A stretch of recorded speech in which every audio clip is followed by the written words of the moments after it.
All kings are but thy servants, and all beings, visible and invisible, as naught before thee.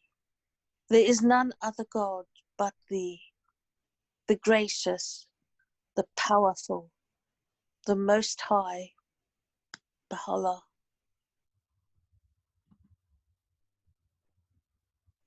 Thank you very much, Sandra. Ladies and gentlemen, a very, very warm welcome to the Dawnbreakers. Indeed, again, this is continuing. The story is carrying on, and it's getting more and more exciting. As per usual, I'm going to do for you a very quick recap. Where were we last week? Okay, so we know His Holiness the Bab was accused in Shiraz of being the representative and the intermediary of none other than the Qa'im. He goes to the mosque, he stands up, and he says, look, it's not me. I'm neither the representative or the intermediary, because of course he is the Qa'im himself. The Dawnbreakers then shows us a few people that took on the faith as a result of this.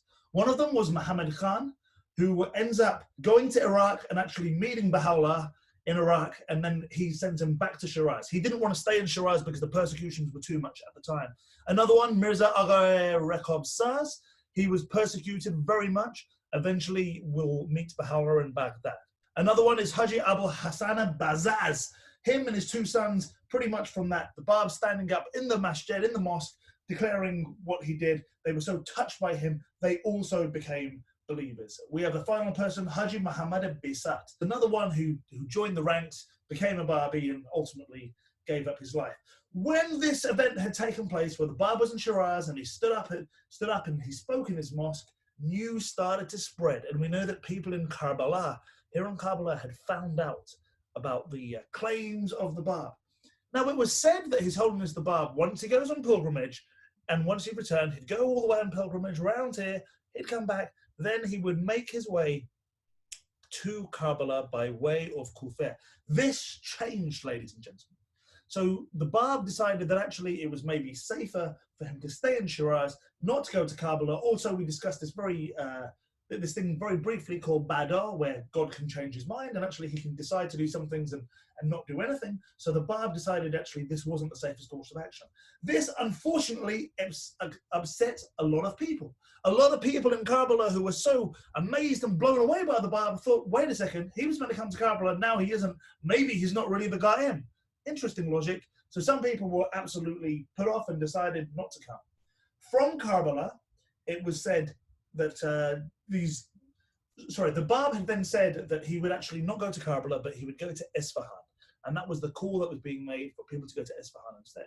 So from Karbala, we know we had a couple of people, one of them being Abdul Baha's soon-to-be father-in-law. I say soon-to-be, but Abdul Baha's father-in-law in the future, someone by the name of Mirza Mohammad Ali Nahri. We also had Mirza Hadi and also his brother, Mirza Mohammad Ali. So these three people were, along with the others, were heading across from Karbala, but predominantly it was these three that were coming across. Whilst they're in Kangavar, en route, they end up meeting Mullah Hussein. Now, Mullah Hussein's in Kangavar and he's heading towards Karbala. He hadn't got the instructions yet that people are meant to go to Isfahan, so it seems. So in Kangavar, Mullah Hussein stands up and he says this prayer. He basically stands up and he decides to, well, not decide, he's asked to say a prayer, and people are blown away from him. Now, there are two other people who are in Kangavar. One of them is the jealous Mullah Javed Barghani. He was there, also Mullah Allay, Mullah Abdul Allay Harati.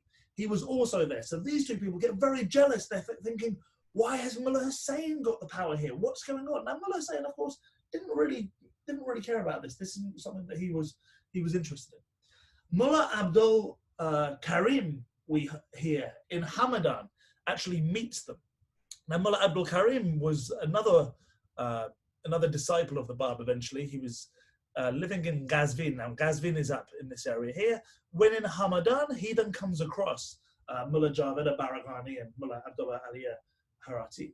So he then basically, from Hamadan, as once he gets to Kangavar, speaks to Mullah Hussein, and he says, look, pardon me, sorry, he is going from Ghazvin via Hamadan, heading to Karbala.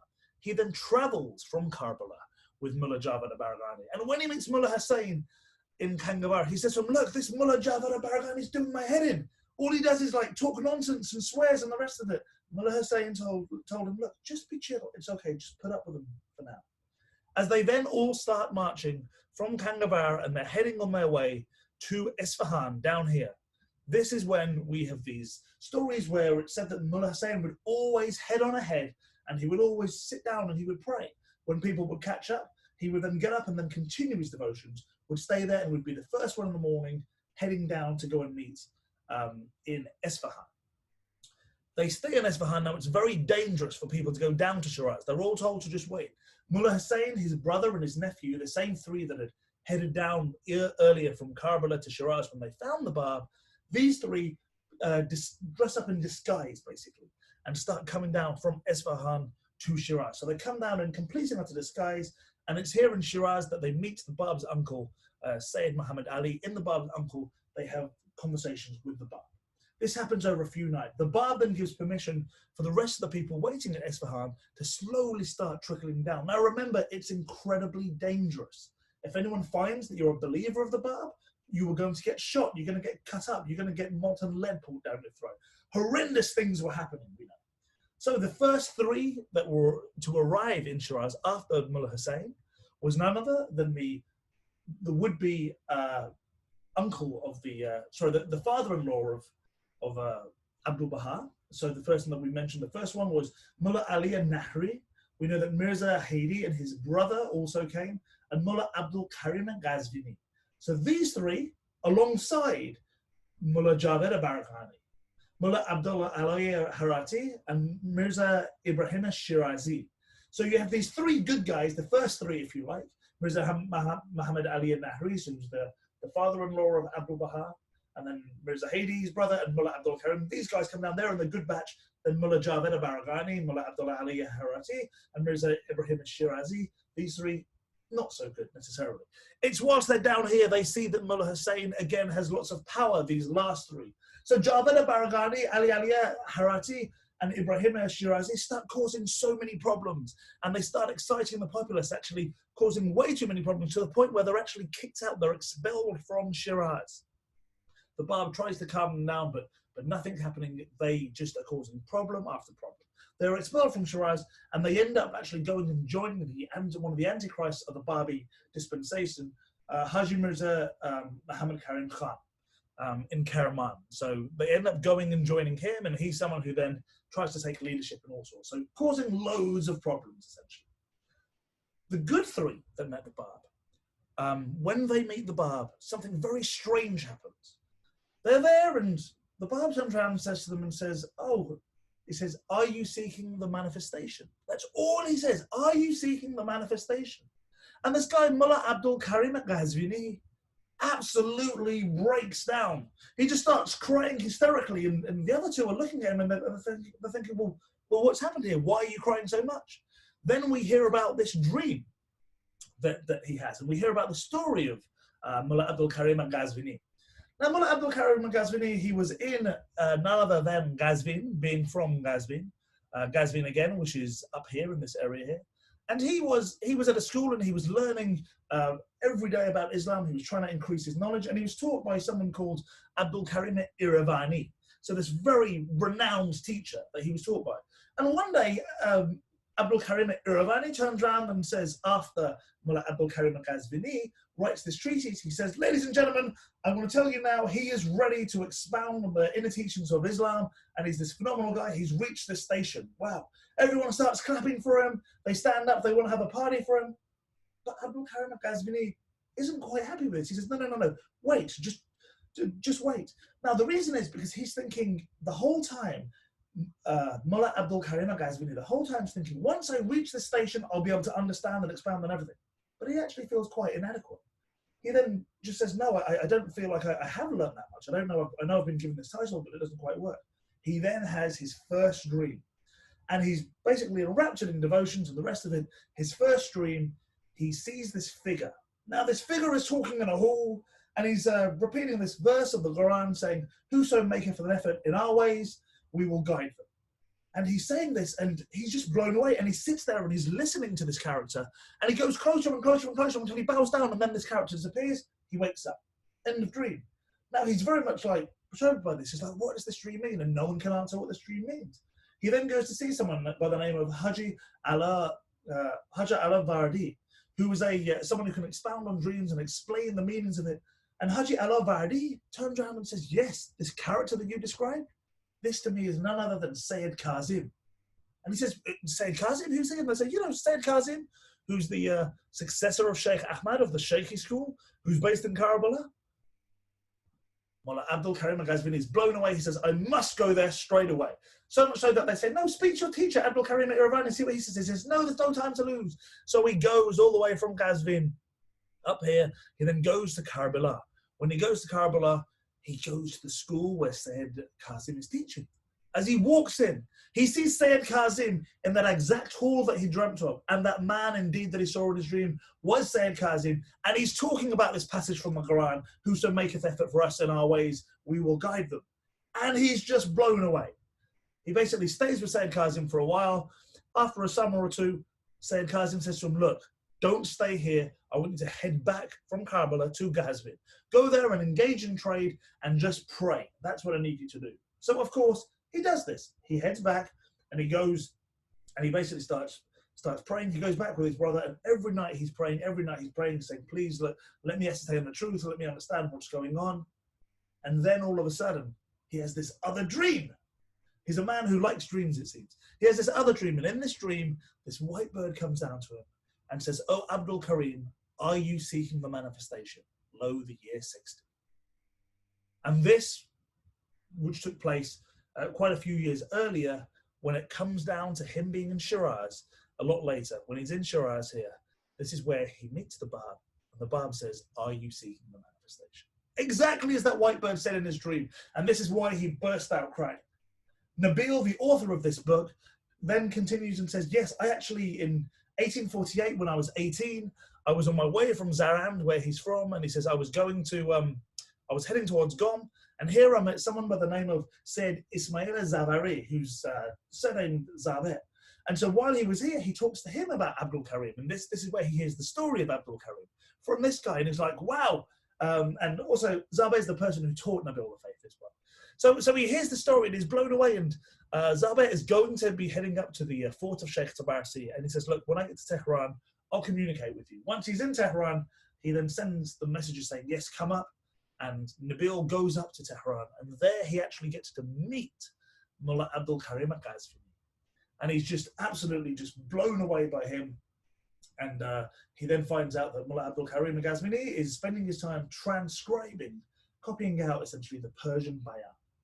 We then went into the 9th chapter, which is still the Bab stay in Shiraz, and that we knew that the Bab at this point, things were getting so intense, the Bab had asked everybody to leave. He basically said, look, Mullah Hussein, I want you to head up back to where you're from Khorasan, head up here. And he says to the rest of them, you know, you go to Isfahan, you go here. Sends everyone away to try and calm down what's going on. News is now spreading. People are getting excited. People want to know what this claim is that they say out above. Some people think it's heretical and blasphemous. Other people are thinking, well, there could be some truth to this. The king, Muhammad Shah, hears about this in Tehran, and he decides to get somebody by the name of Sayyid Yahya, aka Vahid, to go and investigate. Now, Vahid, who's the wisest man in the land, is living in the house of someone called Mirza Lutf Ali. And it's conveyed to Mirza Lutf Ali that Vahid is meant to go and meet the Bab. Now, Vahid had actually heard of the Bab and wanted to go and investigate anyway, so he was more than happy. And the king says, look, you go and investigate, then we'll know what course of action to take. As he's heading down, he bumps into a friend of his, Mullah Sheikh Ali, who's surnamed Azim, who comes up in this story quite a lot. So he meets Mullah Sheikh Ali, this is Vahid, and he says to Mullah Sheikh Ali, I'm going to visit the Bab. Have you heard anything? What do you think? And Mullah Sheikh Ali just turns around and says, look, just be careful you don't say anything offensive. That's the only thing I ask you. Just be careful you don't say anything else, anything offensive.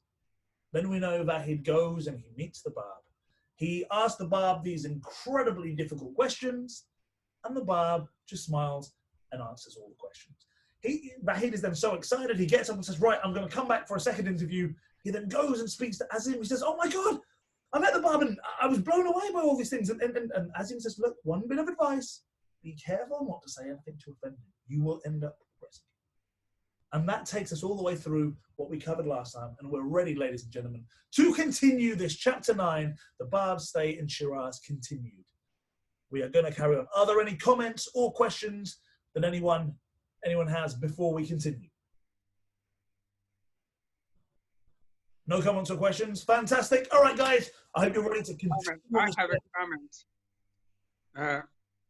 I heard you say that the Bab didn't want to go to Karbala because it was danger there. Is that right? You said that? So some people put forward, that's not fact. Some people put forward that perhaps had he have gone there, that would have caused his immediate death. Well, I just wanted to make a comment that the manifestation of God is endowed with the knowledge of the past and the future, and then his will is the will of God. He does whatever God wants him to do. So in that way, he's quite different from other human beings. To have any anxiety about danger or whatever. Yeah, and you're absolutely right. You're absolutely right. But I don't think it was so much about the anxiety of danger for himself, but obviously if he is martyred there and then, it kind of stops the faith progressing. So there's certain work he has to do that he has to get done. Obviously he had the power to turn everything away and stop anything, stop all the persecutions.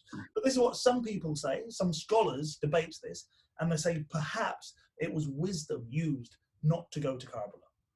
This is just what some people put forward. Other people say it's this thing of Baga, as I mentioned, where he has the power that he can just change his mind and decide, actually, I'm not going to do this. I'm going to do things in a slightly different way. So there are different theories that are put forward, as I said. Thank you. Thank you very much, Kianosh.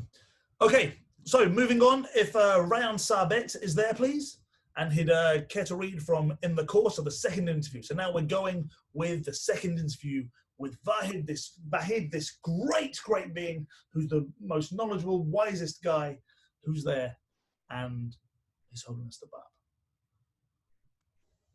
In the course of his second interview, Sayyid Yahya, to his amazement, discovered that all the questions which he had intended to submit to the Bab had vanished from his memory. He contented himself with matters that seemed irrelevant to the object of his inquiry. He soon found, to his still greater surprise, that the Bab was answering with the same lucidity and conciseness that had characterized his previous replies. Those same questions which he had momentarily forgotten. I seem to have fallen fast asleep, he later observed. His words, his answers to questions which I had forgotten to ask reawakened me. A voice still kept whispering in my ear. Might not this, after all, have been an accidental coincidence? I was too agitated to collect my thoughts. I again begged to leave to retire. Azim, whom I subsequently met, received me with cold indifference and sternly remarked, would that schools had been utterly abolished, and that neither of us had entered one. Through our little-mindedness and conceit, we are withholding from ourselves the redeeming grace of God, and are causing pain to him who is the foundation thereof.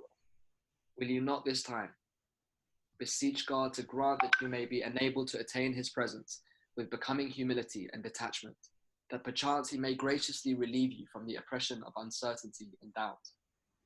I resolved that in my third interview with the Bab, I would in my inmost heart request him to reveal for me a commentary on the Surah of Kawthar. I determined not to breathe that request in his presence. Should he, unasked by me, reveal this commentary in a manner that would immediately distinguish it, in my eyes, from the prevailing standards current among the commentators on the Quran, I would then be convinced of the divine character of his mission and would readily embrace his cause. If not, I would refuse to acknowledge him. As soon as I was ushered into his presence, a sense of fear for which I could not account suddenly seized me. My limbs quivered as I beheld his face. I, who on repeated occasions had been introduced into the presence of the Shah and had never discovered the slightest trace of timidity in myself, was now so awed and shaken that I could not remain standing on my feet. The Bab, beholding my plight, arose from his seat, advanced towards me, and taking hold of my hand, seated me beside him. Seek from me, he said, whatever is your heart's desire. I will readily reveal it to you. I was speechless with wonder. Like a babe that can neither understand nor speak, I felt powerless to respond. He smiled as he gazed at me and said, were I to reveal to you the commentary on the Surah of Kawthar, would you acknowledge that my words are born of the Spirit of God? Would you recognize that my utterance can in no wise be associated with sorcery and magic? Tears flowed from my eyes as I heard him speak these words. All I was able to utter was this verse of the Quran, O our Lord, with ourselves have we dealt unjustly. If thou forgive us not and have not pity on us, we shall surely be of those who perish. It was still early in the afternoon when the Bab requested Haji Mirza Sayyid Ali to bring his pen case and some paper. He then started to reveal his commentary on the Surah of Kawthar. How am I to describe this scene of inexpressible majesty? Verses streamed from his pen with a rapidity that was truly outstanding. The incredible swiftness of his writing, the soft and gentle murmur of his voice, and the stupendous force of his style amazed and bewildered me. He continued in this manner until the approach of sunset. He did not pause until the entire commentary of the surah was completed. He then laid down his pen and asked for tea. Soon after, he began to read it aloud in my presence. My heart leaped madly as I heard him pour out in accents of unutterable sweetness those treasures enshrined in that sublime commentary. I was so entranced by its beauty that 3 times over I was on the verge of fainting. He sought to revive my failing strength with a few drops of rosewater, which he caused to be sprinkled on my face. This restored my vigor and enabled me to follow his reading to the end. When he had completed his recital, the Bab arose to depart. He entrusted me as he left to the care of his maternal uncle. He is to be your guest, he told him, until the time when he, in collaboration with Mullah Abdul Karim, shall have finished transcribing this newly revealed commentary and shall have verified the correctness of the transcribed copy. Mullah Abdul Karim and I devoted 3 days and 3 nights to this work. We would in turn read aloud to each other a portion of the commentary until the whole of it had been transcribed. We verified all the traditions in the text and found them to be entirely accurate. Such was the state of certitude to which I had attained that if all the powers of the earth were to be leagued against me, they would be powerless to shake my confidence in the greatness of his cause. Thank you very much, Ryan Samet. Just going to pause you there. Now, the Dawnbreakers, as we know, is pretty much 100% accurate-ish. I say that. It's probably about 98% accurate. There are certain things in there that are inaccurate.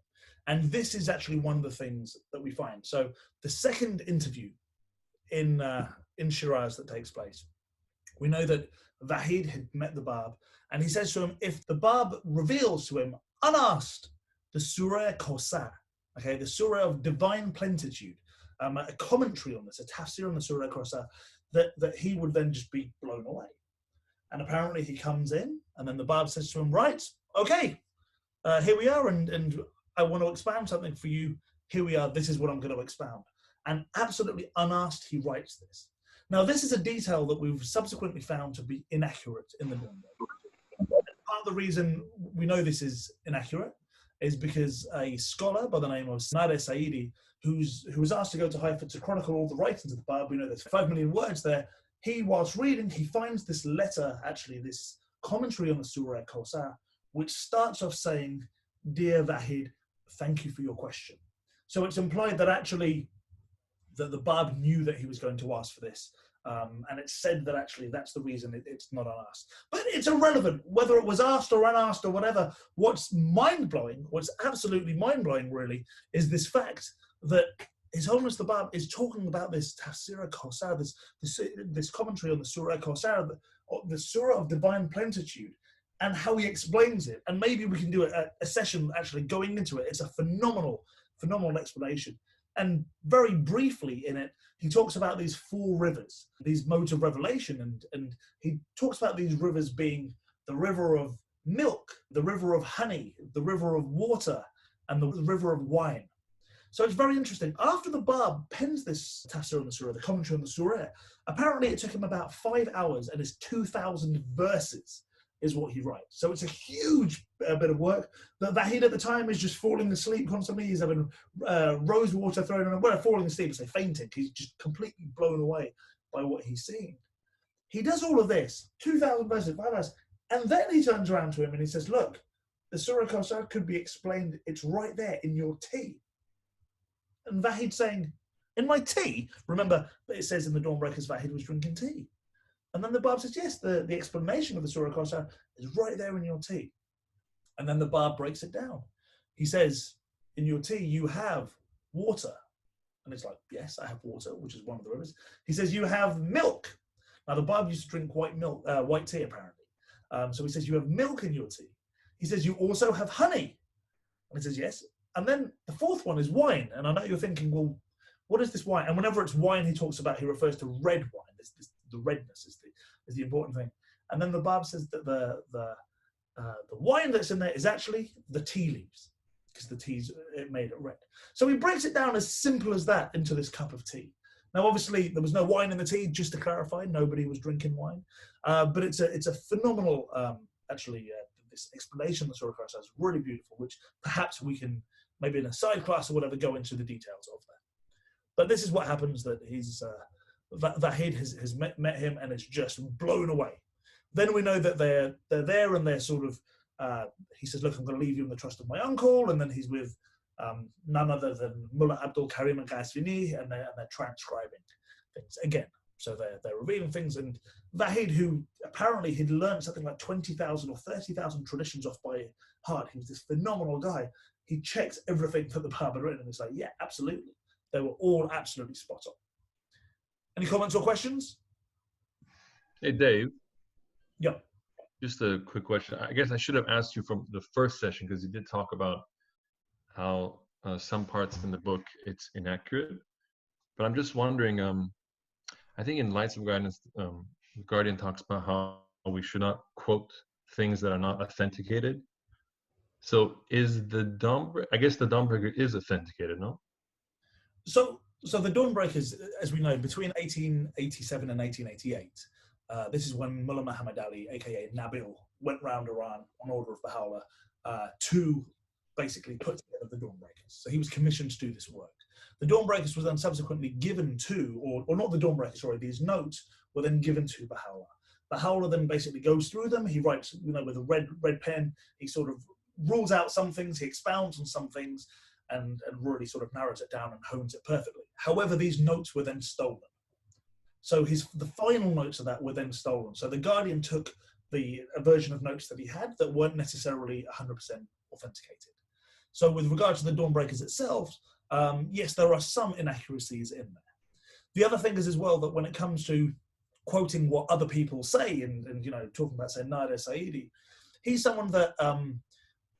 from what I understand, he's the only person to have read all the Bab's writings, the only scholar to have done that. So I know when the former House member, Universal House of Justice member, Hooper Dunbar speaks, when the former Universal House of Justice member, Hooper Dunbar speaks, he always says, whatever I say, and I say this as well, check the facts. I could be wrong, but don't listen to me, go and check them, marry them up with what the faith says. He says the only exception here, really sometimes, is when it comes to Nader Saidi. Not that Nader Saidi is necessarily 100% accurate at all, but it's like you can't check what he's done in a sense because he's the only one who's gone and read these things. But Nader, I didn't mean that if what things that you're quoting other people. I was just curious specifically about the book, since I guess the Guardian wrote it, so I guess that is authenticated. Yeah, so there are some errors in there, but that's not that the Guardian made the error. It's with the knowledge and stuff that he had. Sorry. Yeah. All right, cool. Thanks. So yeah, there's a few things, and then I know you were talking about Nader Saidi, but Nader goes on to make the point. He says that actually the history of our faith will be a lot more complete when we have a lot more of the writings, because in the writings you'll find certain things that give a historical context in the rest of it. So we're still in the very early stages, but yeah, thank you. Yeah. Thanks. I have a remark to make. Please. This thing that you quoted, saying that it was in this commentary, says you had asked a question. Is that right? It says it talks about unasked. Yes. So Unasked, but this unasked can be verbal or not verbal. Maybe it was in Vahid's mind to ask this question, as it was, in fact. So the Bab is answering to that unasked question, the verbal question. Sorry, Bev actually, Kiana, John. I think the Bab actually writes, sorry, in reference to your letter is what he says. That's what it is. He says, in reference to your letter, here is now an explanation on the surah of I see. I see. So, yeah. Yeah. So because he's saying in reference to your letter, we know that there was actually a written letter that went Okay. to the Bab. Yeah. All right. Thank you. As I had since my arrival at Shiraz been living in the home of Hussein Khan, the governor of Fars, I felt that my prolonged absence from his house might excite his suspicion and inflame his anger. I therefore determined to take leave of Haji Mirza Sayyid Ali and Mullah Abdul Karim and to regain the residence of the governor. On my arrival, I found that Hussein Khan, who in the meantime had been searching for me, was eager to know whether I had fallen a victim to the Bab's magic influence. No one but God, I replied, who alone can change the hearts of men, is able to captivate the heart of Sayyid Yahya. Whoso can ensnare his heart is of God, and his word unquestionably the voice of truth. My answer silenced the governor. In his conversation with others, I subsequently learned he had expressed the view that I too had fallen a hopeless victim to the charm of that youth. He had even written to Muhammad Shah and complained that during my stay in Shiraz I had refused all manner of intercourse with the ulamas of the city. Though nominally my guest, he wrote to his sovereign, he frequently absents himself for a number of consecutive days and nights from my house, that he has become a Babi, that he has been heart and soul enslaved by the will of the Sayyid Bab. I have ceased to entertain any doubt. Muhammad Shah himself, at one of the state functions in the capital, was reported to have addressed these words to Haji Mirza Abbasi. We have been lately informed that Sayyid Yahya Darabi has become a Babi. If this be true, it behooves us to cease belittling the cause of that Sayyid. Hussein Khan, on his part, received the following imperial command. It is strictly forbidden for any one of our subjects to utter such words as would tend to detract from the exalted rank of Sayyid Yahya Darabi. He is of noble lineage, a man of great learning, of perfect and consummate virtue. He will under no circumstances incline his ear to any cause unless he believes it to be conducive to the advancement of the best interests of our realm and to the well-being of the faith of Islam. Upon the receipt of this imperial injunction, Hussein Khan, unable to resist me openly, strove privily to undermine my authority. His face betrayed an implacable enmity and hate. He failed, however, in view of the marked favors bestowed upon me by the Shah, either to harm my person or to discredit my name. I was subsequently commanded by the Bab to journey to Burujaird and there acquaint my father with the new message. He urged me to exercise towards him the utmost forbearance and consideration. From my confidential conversations with him, I gathered that he was unwilling to repudiate the truth of the message I had brought him. He preferred, however, to be left alone and to be allowed to pursue his own way. Another dignitary of the realm who dispassionately investigated and ultimately embraced the message of the Bab was Mullah Mohammad Ali, a native of Zanjan, whom the Bab surnamed Hujat Zanjani. He was a man of independent mind, noted for extreme originality and freedom from all forms of traditional restraint. He denounced the whole hierarchy of the ecclesiastical leaders of his country, from the Abwab Arba'eh down to the humblest mullah among his contemporaries. He despised their character, deplored their degeneracy, and expatiated upon their vices. He even, prior to his conversion, betrayed an attitude of careless contempt for Sheikh Ahmad Asai and Sayyid Kazem Rashdi. He was so filled with horror at the misdeeds that had stained the history of Shia Islam that whoever belonged to that sect, no matter how high his personal attainments, was regarded by him as unworthy of his consideration. Not infrequently did cases of fierce controversy arise between him and the divines of Zanjan, which, but for the personal intervention of the Shah, would have led to grave disorder and bloodshed. He was eventually summoned to the capital, and in the presence of his opponents, representatives of the ecclesiastical heads of Tehran and other cities, was called upon to vindicate his claim. Single-handed and alone, he would establish his superiority over his adversaries and would silence their clamor. Although in their hearts they dissented from his views and condemned his conduct, they were compelled to acknowledge outwardly his authority and confirm his opinion. As soon as the call from Shiraz reached his ears, Hujat deputed one of his disciples, Mullah Iskandar, in whom he reposed the fullest confidence, to inquire into the whole matter and to report to him the result of his investigations. Utterly indifferent to the praise and censure of his countrymen, whose integrity he suspected and whose judgment he disdained, he sent his delegate to Shiraz with explicit instructions to conduct a minute and independent inquiry. Mullah Iskandar attained the presence of the Bab and felt immediately the regenerating power of his influence. He tarried 40 days in Shiraz, during which time he imbibed the principles of the faith and acquired, according to his capacity, a knowledge of the measure of its glory. With the approval of the Bab, he returned to Zanjan. He arrived at a time when all leading ulamas of the city had assembled in the presence of Hujat. As soon as he appeared, Hujat inquired whether he believed in or rejected the new revelation. Mullah Iskandar submitted the writings of the Bab which he had brought with him and asserted that whatever should be the verdict of his master, the same would he deem it his obligation to follow. "What?" angrily exclaimed Hujat. "But for the presence of this distinguished company, I would have chastised you severely. How dare you consider matters of belief to be dependent upon the approbation or rejection of others?"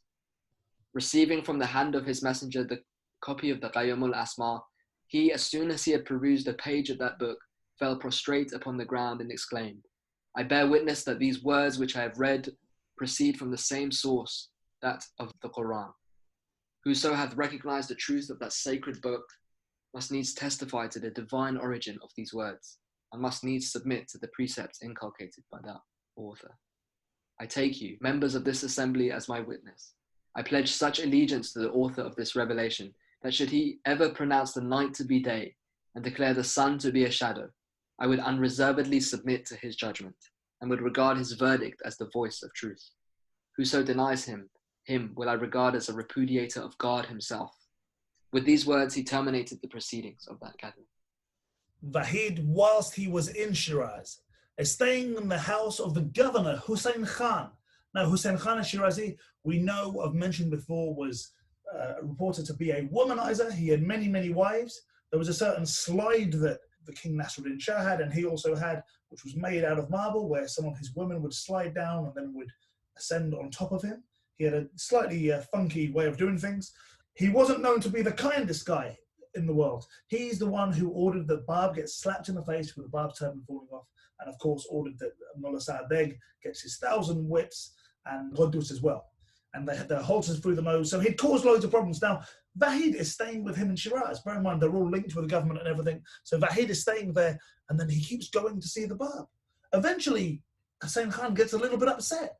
He's like, what is this Vahid doing? He's not here, he's not meeting with other clergy and the rest of it. And it's like, what's happening? He eventually confronts Vahid and says, what happened? Did you fall victim to him? Did you fall victim to the Sayyid Bab?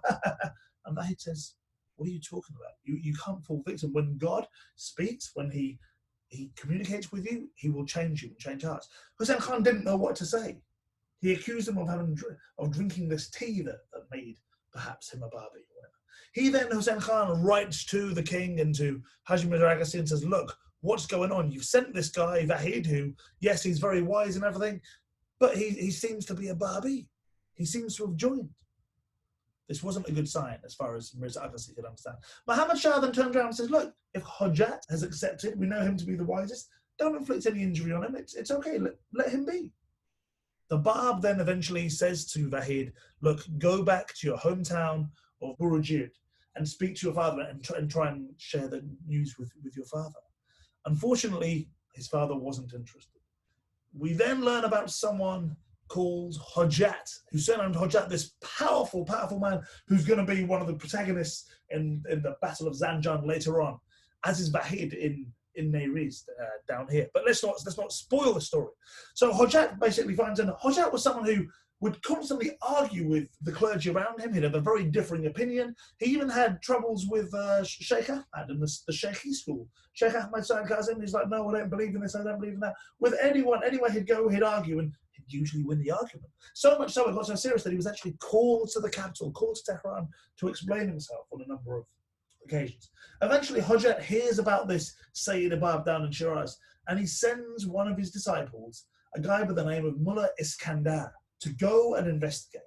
Mullah Iskandar goes down to Shiraz, he hears the Bab talks, he gets some of the Bab's writings, and he waits there for about 40 days, and he just sort of meditating and praying. Eventually, the Bab says to him, look, I want you to go back to Zanjan. here's where Zanjan is. I want to go back to Zanjan and spread the message up there. And so Mullah Iskandar goes. He then sees in Zanjan, he sees none other than Hojat, his beloved teacher, expounding and teaching things with all this clergy around him and this big gathering. And eventually Hojat says, whoa, Mullah Iskandar's back. Well, what did you find? Mullah Iskandar comes along and he says, look, this is what I think. I've got some of the Bab's writings. Why don't you read it and tell me what to think? Hojat is furious. He's like, what? On a matter like this, you're going to make your mind up based on what I say? What is wrong with you? And absolutely, and he says, if it wasn't for the people here, there'd be trouble. There'd be no kebab for you for months on end, okay? No baklava for poor Mullah Iskandar. Mullah Iskandar, who's not named after a kebab, but there is a kebab called Iskandar. Side note, completely side note. Anyway, so what happens here is Hojat says, right, let me look at the writings. He takes this scroll, starts to unfold it, and he sees it's entitled the Gayom al-Azma. He then suddenly realized that this is the commentary on the Surah of Yusuf, the Surah of Joseph, that the Bab's written. After reading just a few verses, he rolls it up and instantly falls to his feet, and he basically bows down towards Shiraz. Absolutely in love, absolutely convinced of the truth. This is a man that would have so many dialogues with other clergy, is now completely sold.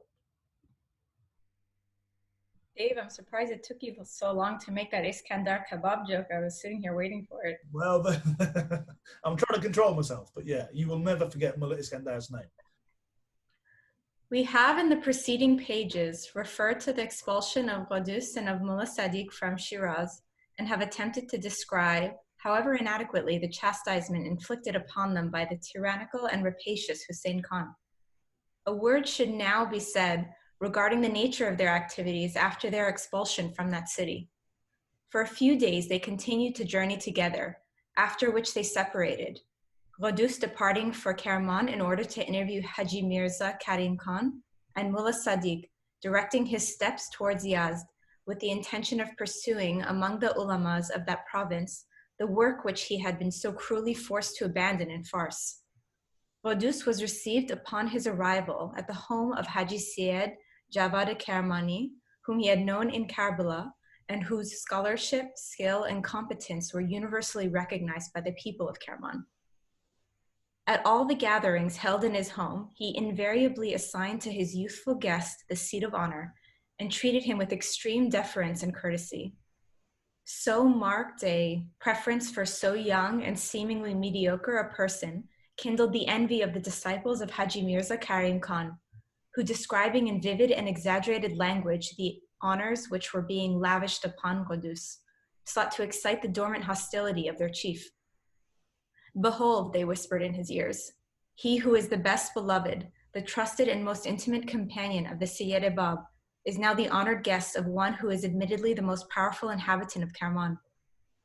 If he be allowed to live in close companionship with Haji Syed Javad, he will no doubt instill his position into his soul and will fashion him as the instrument whereby he will succeed in disrupting your authority and in extinguishing your fame.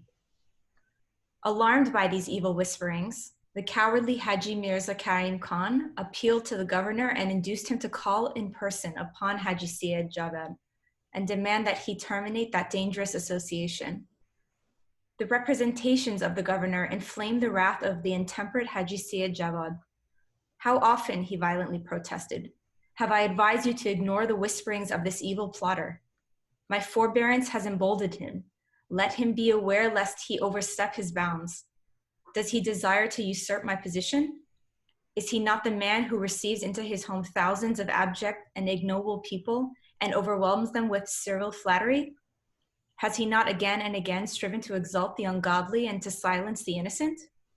Has he not year after year, by reinforcing the hand of the evildoer, sought to allay himself with him and gratify his carnal desires? Does he not until this day persist in uttering his blasphemies against all that is pure and holy in Islam? My silence seems to have added to his temerity and insolence.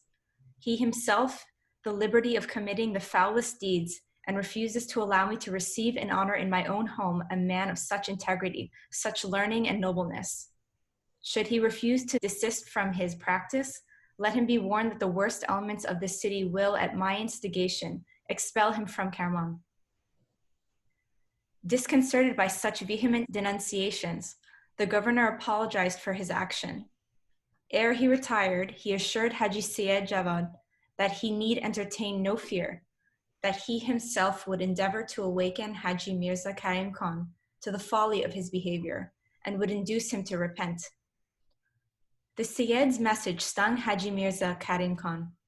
Convulsed by a feeling of intense resentment which he could neither suppress nor gratify, he relinquished all hopes of acquiring the undisputed leadership of the people of Kerman. That open challenge sounded the death knell of his cherished ambitions. In the privacy of his home, Haji Syed Javad heard Douce recount all the details of his activities from the day of his departure from Karbala until his arrival at Kerman. The circumstances of his conversion and his subsequent pilgrimage with the Bab stirred the imagination and kindled the flame of faith in the heart of his host, who preferred, however, to conceal his belief in the hope of being able to guard more effectively the interests of the newly established community. Your noble resolve, Douce lovingly assured him, will in itself be regarded as a notable service rendered to the cause of God. The Almighty will reinforce your efforts and will establish for all time your ascendancy over your opponents. The incident was related to me by a certain Mirza Abdullah al-Ghaka, who while in Kerman had heard it from the lips of Haji Syed Javad himself. The sincerity of the expressed intentions of the Syed has been fully vindicated by the splendid manner in which, as a result of his endeavors, he succeeded in resisting the encroachments of the insidious Haji Mirza Karim Khan, who, had he remained unchallenged, would have caused incalculable harm to the faith. From Kerman, Douce decided to leave for Yazd and from thence to proceed to Ardakan, Nain, Ardistan, Esfahan, Kashan, Rome, and Tehran.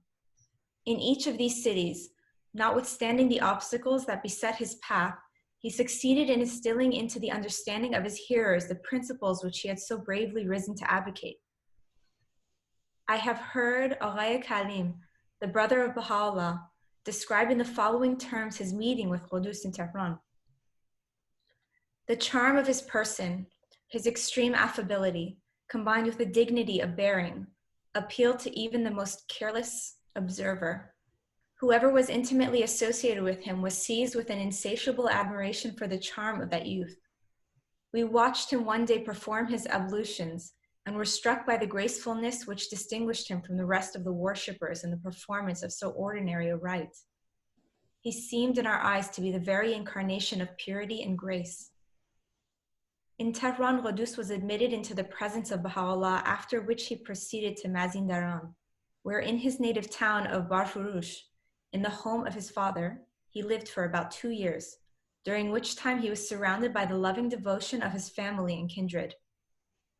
His father had married on the death of his first wife, a lady who treated Douce with a kindness and care that no mother could have hoped to surpass.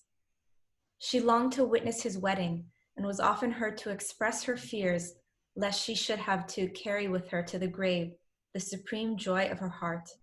The day of my wedding, Douce observed, is not yet come. That day will be unspeakably glorious, not within the confines of this house, but out in the open air, under the vault of heaven, in the midst of the Sabzi Maiden, before the gaze of the multitude. There shall I celebrate my nuptials and witness the consummation of my hopes. 3 years later, when that lady learned of the circumstances attending the martyrdom of Douce in the Sabzi Maiden, she recalled his prophetic words and understood their meaning. Douce remained in Faroush until the time when he was joined by Mullah Hussein after the latter's return from his visit to the Bab in the castle of Maku. From Faroush, they set out to Khorasan, a journey rendered memorable by deeds so heroic that none of their countrymen could hope to rival them. Douce had gone up to meet with none other than Haji Mirza Karim Khan. Now, Haji Mirza Karim Khan, again, is one of these antichrists of the Babi revelation. And another one is Haji Mirza Aghasi, the Prime Minister of Iran. Different places where it says these different things. He had gone there and he was staying with Haji Syed Javad. And he's basically teaching, and people are really falling in love with what Douce is saying. They're coming around and they're like, wow, this is incredible. And then they're saying, look, he's won the support of Haji Sayyid Javad, what's going on here? And they say to Karim Khan, be careful, because maybe Douce is going to rise and Douce is going to become big. So Karim Khan gets really annoyed and he says, all right, here's what I'm going to do. Here's what I'm going to do. I'm going to write to the governor. So then he writes to the governor and he says to the governor, look, stop this guy. He's coming and he's causing all sorts of problems and the rest of it. Haji Sayyid Javad then finds out from the governor that this has happened and he gets really annoyed. And he says to the governor, look, how many times have I warned you about Karim Khan? How many times have I told you that the folly of his ways are going to just cause problems? This is ridiculous. The governor says, okay, fair enough. Calm down. I'm going to tell Karim Khan to stop doing this. And then he publicly says, Karim Khan, stay in your place. What are you doing? And this basically is a reason why Karim Khan ends up leaving Cameron, because he was hoping to become like the chief ulama, chief leader, and this gave the death knell to his plan. So that was completely and utterly shut down. It wasn't going to happen. That was it. Douce has a conversation with Haji Sayyid Javad, and he's talking, and he starts telling him about his whole story. He starts telling him about how he discovered the Bab, and he was one of these letters of the living, and then he went on pilgrimage with His Holiness the Bab, and then he came back, and then the Bab said that he'd meet the Howler, and blah, blah, blah, blah, blah. All of these things are going to happen. And Javad is just blown away. And he sort of looks at some of the writings of the Bab, and he says, look, I believe, but I've got to say, it's probably better if I don't publicly declare my faith, because I could be of more use here. I could be of much more use, and I'm just going to stay on the sidelines, but I believe. Now, this account we heard from Nabil. Here's from a guy called Mirza Abdullah Gorkha, who had spoken to Sayyid Javid and knew all this information. So Nabil, in this book, The Dawnbreakers, keeps citing where he'd heard various things from. Then we know that Douce, he's in Faroush, and he ends up going up to Faroush after visiting a bunch of places, Arakan and Isfahan and Kashan and Gom, and then he goes to Faroush, which is now known as Babul. He's in his hometown here. And then whilst he's in his hometown, his mum, who asks him this question, says, Douce, look, when are you going to get married? When's this marriage going to get taken place? She's an Iranian mum. She can't help but ask this question. And Douce is like, oh, God, here we go again. And then Douce says, look, okay, I'll tell you exactly when I'm going to get married. In 3 years, I'm going to get married. And in 3 years, right in the square here in Faroush, or Babul as it's now called, this is where I'm going to get married. This is where my wedding is going to take place. It then says later on, we realize what happened. And it's a very, very touching story of what happened here. Because actually, we have the Battle of Fort Sheikh Tabasi that takes place a little bit later on. They're all released under the promise of the stamp from the Quran that if they leave, they will all be safe. Douce knows full well this isn't going to happen. This is once they're besieged. So all the Babis are being attacked. Douce is in the shrine. When Douce comes out, he's then taken to Faroush. 3 years to the date that he said this to his mum. This is where he has his wedding. However, his wedding is actually being attacked by a mob, being punched, kicked, spat on, and then with a machete being chopped to pieces. Then his body was taken and was thrown into this fire. And this is what Douce meant by the wedding that was going to take place. He's talking about his martyrdom and his...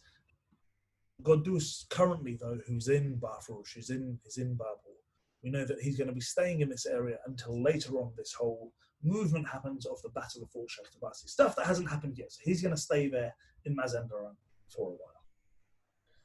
As to Mullah Sadiq, as soon as he arrived at Yazd, he inquired of a trusted friend, a native of Khorasan, about the latest developments connected with the progress of the cause in that province. He was particularly anxious to be enlightened concerning the activities of Mirza Ahmad Azgandi, and expressed his surprise at the seeming inactivity of one who, at a time when the mystery of the faith was still undivulged, had displayed such conspicuous zeal in preparing the people for the acceptance of the expected manifestation. Mirza Ahmad, he was told, secluded himself for a considerable period of time in his own home, and there concentrated his energies upon the preparation of a learned and voluminous compilation of Islamic traditions and prophecies relating to the time and the character of the promised dispensation. He collected more than 12,000 traditions of the most explicit character, the authenticity of which was universally recognized, and resolved to take whatever steps were required for the copying and the dissemination of that book. By encouraging his fellow disciples to quote publicly from its contents, in all congregations and gatherings, he hoped he would be able to remove such hindrances as might impede the progress of the cause he had at heart. When he arrived at Yazd, he was warmly welcomed by his maternal uncle, Sayyid Hussein Azgandi, the foremost mujtahid of that city, who a few days before the arrival of his nephew had sent him a written request to hasten to Yazd and deliver him from the machinations of Haji Mirza Karim Khan, whom he regarded as a dangerous, though unavowed enemy of Islam. The mujtahid called upon Mirza Ahmad to combat by every means in his power Haji Mirza Khan's pernicious influence, and wished him to establish permanently his residence in that city, that he might, through incessant exhortations and appeals, succeed in enlightening the minds of the people as to the true aims and intentions cherished by that malignant enemy. Mirza Ahmad, concealing from his uncle his original intention to leave for Shiraz, decided to prolong his stay in Yazd. He showed him the book which he had compiled and shared its contents with the ulamas, who thronged from every quarter of the city to meet him. All were greatly impressed by the industry, the erudition, and the zeal which the compiler of that celebrated work had demonstrated. Among those who came to visit Mirza Ahmad was a certain Mirza Taqi, a man who was wicked, ambitious, and haughty, who had recently returned from Najaf, where he had completed his studies and had been elevated to the rank of mujtahid. In the course of his conversation with Mirza Ahmad, he expressed a desire to peruse that book and to be allowed to retain it for a few days that he might acquire a fuller understanding of its contents. Sayyid Hussein and his nephew both acceded to his wish. Mirza Taqi, who was to have returned that book, failed to redeem his promise. Mirza Ahmad, who had already suspected the insincerity of Mirza Taqi's intentions, urged his uncle to remind the borrower of the pledge he had given. "Tell your master," was the insolent reply to the messenger sent to claim the book, "that after having satisfied myself as to the mischievous character of that compilation, I decided to destroy it. Last night I threw it into the pond, thereby obliterating its pages." Moved by deep and determined indignation at such deceitfulness and impertinence, Sayyid Hussein resolved to wreak his vengeance upon him. Mirza Ahmad succeeded, however, by his wise counsels, in pacifying the anger of his infuriated uncle and in dissuading him from carrying out the measures which he proposed to take. "This punishment," he urged, "which you contemplate will excite the agitation of the people and will stir up mischief and sedition. It will gravely interfere with the efforts which you wish me to exert in order to extinguish the influence of Haji Mirza Karim Khan. We will undoubtedly seize the occasion to denounce you as the Babi, and you will hold me responsible for having been the cause of your conversion. By this means, he will both undermine your authority and earn the esteem and gratitude of the people. Leave him in the hands of God." Mullah Sadek was greatly pleased to learn from the account of this incident that Mirza Ahmad was actually residing in Yazd, and that no obstacle stood in the way of his meeting with him. He went immediately to the Masjid in which Sayyid Hussein was leading the congregational prayer and in which Mirza Ahmad delivered the sermon.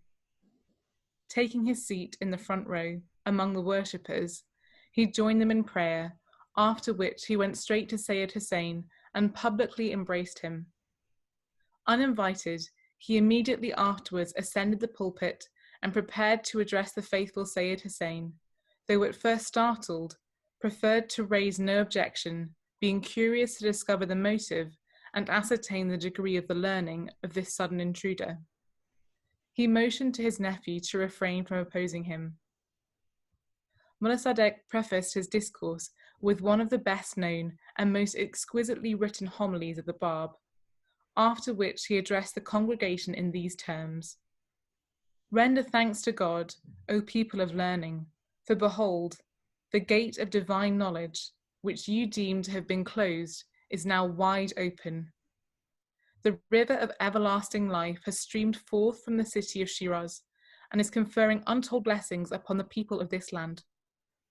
Whoever has partaken of one drop from this ocean of heavenly grace, no matter how humble and unlettered, has discovered in himself the power to unravel the profoundest mysteries, and has felt capable of expounding the most abstruse themes of ancient wisdom, and whoever, though he be the most learned expounder of the faith of Islam, has chosen to rely upon his own competence and power, and has disdained the message of God, has condemned himself to irretrievable degradation and loss.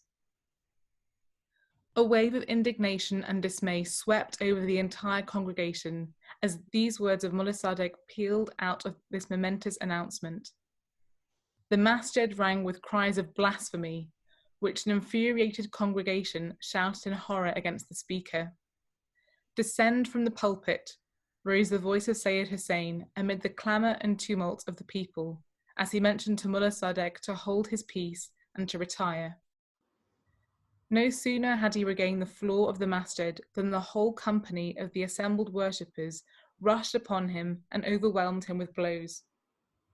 Sayyid Hussein immediately intervened, vigorously dispersed the crowd, and seizing the hand of Mullah Sadegh, forcibly drew him to his side. Withhold your hands, he appealed to the multitude.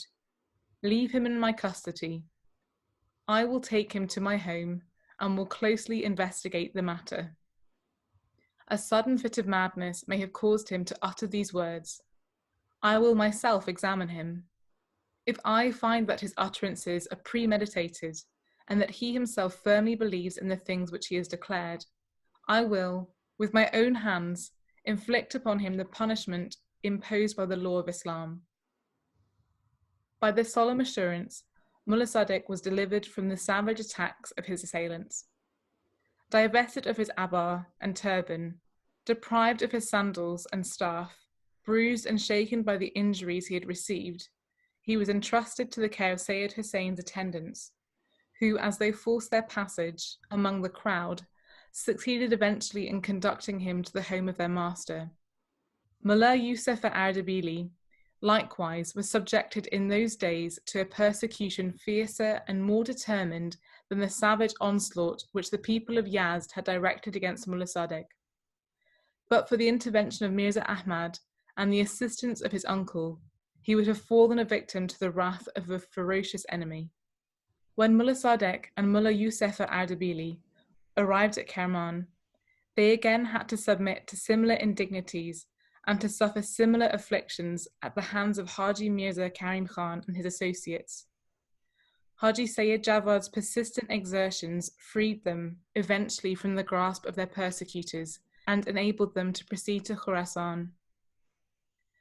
Though hunted and harassed by their foes, the Bab's immediate disciples, together with their companions in different parts of Persia, were undeterred by such criminal acts from the accomplishment of their task. Unswerving in their purpose and immovable in their convictions, they continued to battle with the dark forces that assailed them every step of their path. By their unstinted devotion and unexampled fortitude, they were able to demonstrate to many of their countrymen the ennobling influence of the faith they had arisen to champion.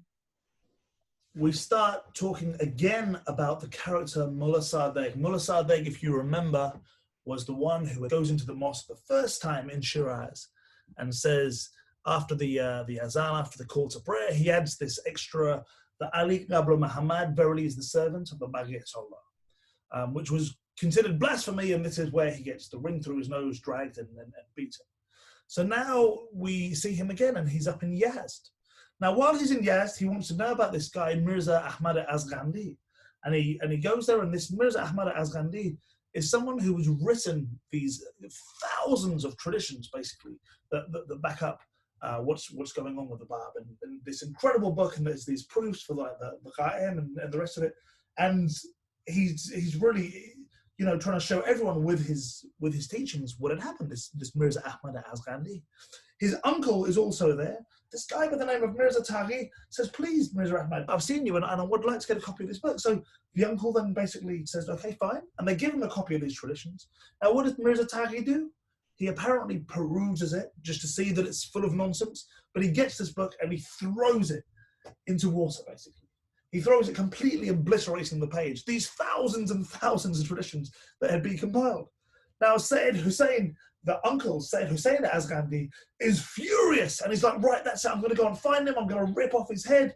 I'm going to do all this, blah, blah, blah. And Mirza Ahmad says, no, don't do this. if you do this, look, they will say you're a Babi, they will cause all these problems. Stay away from this, please. Don't do this, just calm down. So Mirza Ahmad Azghandi, the nephew of Sayyid Hussein Azghandi, calms him down and keeps him calm. Mullah Sadegh, in his infinite wisdom, he goes to this mosque where Sayyid Hussein Azghandi is, who's standing up and expounding. And then he says, right, I would like to come and say something too. And he started ascending the pulpit, and people are like, what's going on? And they're looking at him, right, what's he going to say? And what does Mullah Sadegh do? Mullah Sadegh does only what he knows how to do. Where he stands up and he starts proclaiming the coming of the Qaim, and that the Sayyid Ibab is there, and just starts telling everyone how it is that the Qaim is here. You need to turn, you need to believe, all these things. People go crazy. Absolute pandemonium ensues. People are shouting, blah, blah, blah, and they're getting excited. So Sayyid Hussein Azghandi says to him, look, please descend the pulpit, go down. And this is where the mob then start jumping on him. They try to grab him and pull him. And Sayyid Hussein Azghandi says, look, calm down, calm down, calm down. Let me see, trust. Let me take him back to the house and then really see what's happening. See if he actually believes this stuff he's saying or not. So again, we have this story, this beautiful story of Mullah Sadegh taking up and just sort of standing up and putting himself out there, putting himself straight in the way of danger. This is what Mullah Sadegh would do. This old man who probably we know his beard was burnt earlier on, it may have grown back a bit, but he's going back and he's fearlessly, unrestrained as the wind, is teaching anyone whatever's going to happen. Such is his belief in this. Then we learn about Mullah Yusuf Ardbili. He gets up and he starts teaching, and he's going to get beaten. And who comes to the rescue again? Sayyid Hussein Azghandi and Mirza Ahmad Azghandi. They stop him being beaten. When they're in Kerman later on, they again have loads of problems with none other than Haji Mirza Muhammad Kermani, this Antichrist of the Babi revelation. So again, time and time again, troubles keep happening with these two poor souls, Mullah Sadegh and Mullah Yusuf Ardbili. They eventually, because of Haji Sayyid Javad, the guy who had battled Haji Mirza Karim Khan earlier, because of him, they basically are sort of freed. They're then told to proceed to Khorasan. They go to Khorasan up here, which, as we know, is the northeastern province. Thank you very much, ladies and gentlemen. If we could please go to our prayer section. Wallah, Rabbana wafiqna على معرفة أمرك العظيم والتخلق بخلقك الكريم بفضلك القديم وجودك الأمين إنك أنت العليم إنك أنت الرحمن الرحیم بنده استون شوقی